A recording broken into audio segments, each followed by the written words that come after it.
I'm Shelley Berkeley, and I'm the mayor of the fabulous city of Las Vegas. You could tell, even at an early stage, I loved clothes. Here I am in a little hat and a coat with a purse and matching shoes, and nothing has changed. I was the firstborn in my family, born on the Lower East Side of New York when my parents were living with my grandmother. Then my family, when I was 2.5, moved up to the Catskills, a rural area about 100 miles from New York City. My dad was a waiter in upstate New York. This was the early 60s, having a hard time making a living. So one night he put my sister and I and the dog in the back seat of our car, parents in the front seat. Everything we owned was in a U-Haul hooked up to the back bumper. No air conditioning, and it was July. We drove across country from upstate New York.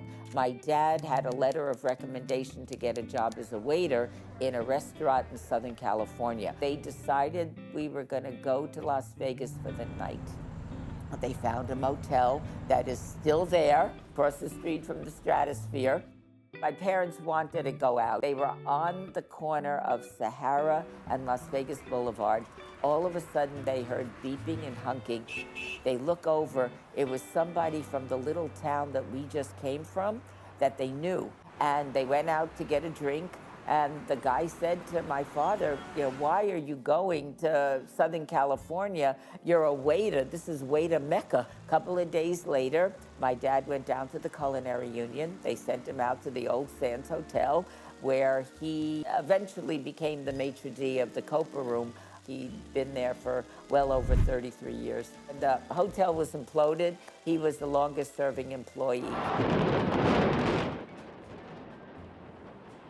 So we made a life for ourselves in the middle of the desert.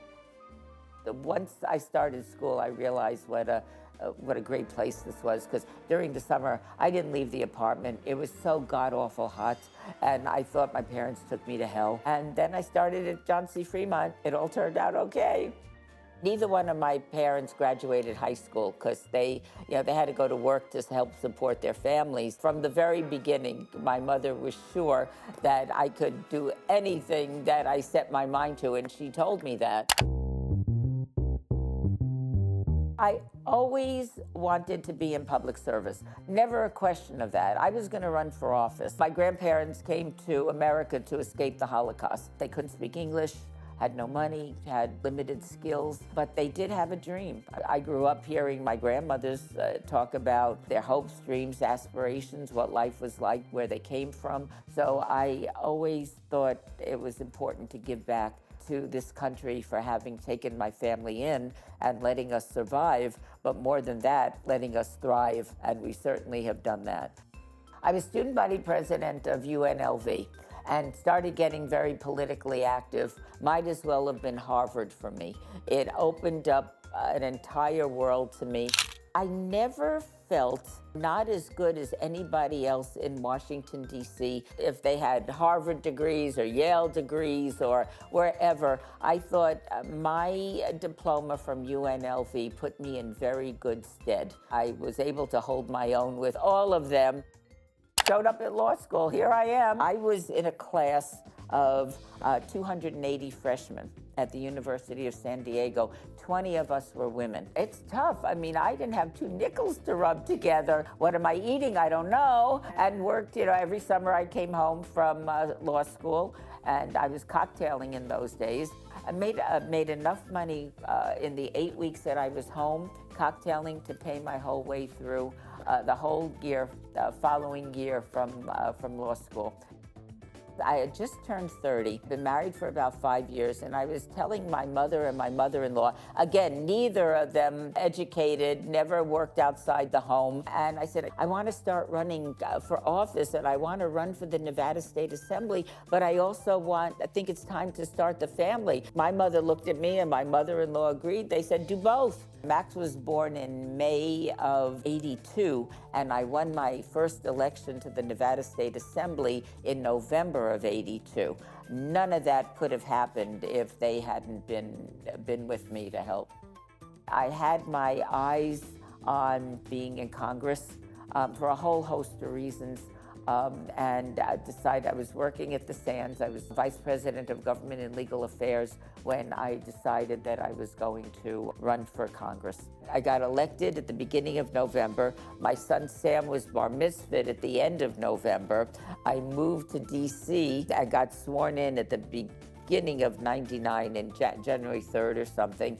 And then Larry and I got married in March during the spring break. I came home every weekend for 14 years because I needed to be home for the kids. Congresswoman Shelley Berkley, and if any of you have ever attended a Veterans Affairs Committee hearing, you know that the Congresswoman is also a strong advocate for our veterans. Joe, it's a pleasure to see you on my home turf.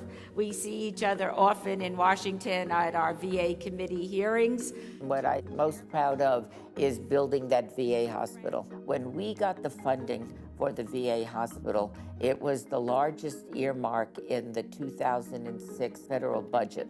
It was a Republican president, a Republican VA secretary, Republican House, and a Republican Senate. I was able to convince them that VA hospital, full-service VA hospital in my congressional district was essential for the veterans that lived here, and they agreed.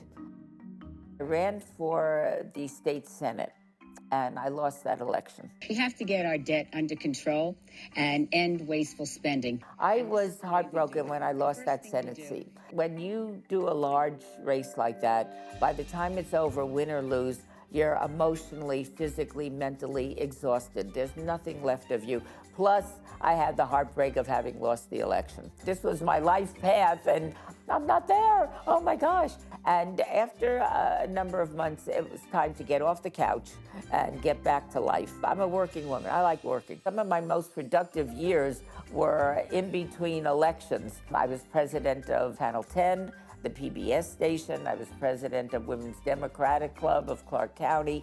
So I was very involved and working also. I got a call from Toro in New York asking if I would be interested in being CEO and senior provost of Toro. And I told them from the beginning I had no medical academic background. I didn't think being married to a doctor was a good criteria for running a medical school. After about 2 weeks, I decided to take the job. I didn't know whether I could succeed in it. I wake up every morning, I can't wait to go to work.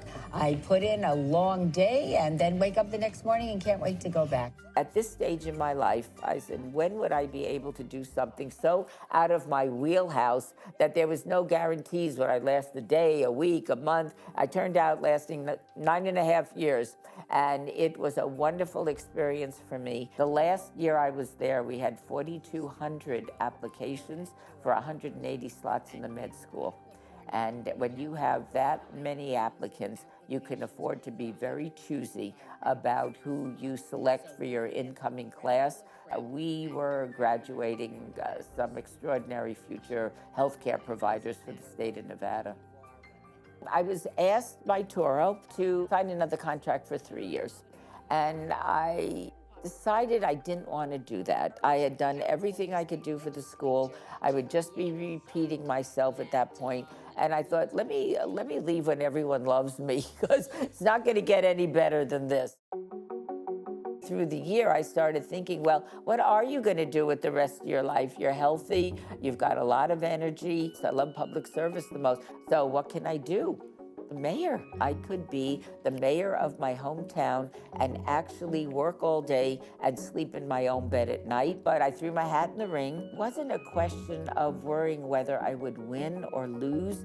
It was whether I could do the job. 4 generations of my family have called Las Vegas home. We belong here, and there's no other place on earth that I would imagine going to. The excitement of Las Vegas, the thrill of it, the possibilities in 60-plus years that my family has lived here, never disappointed, never disappointed.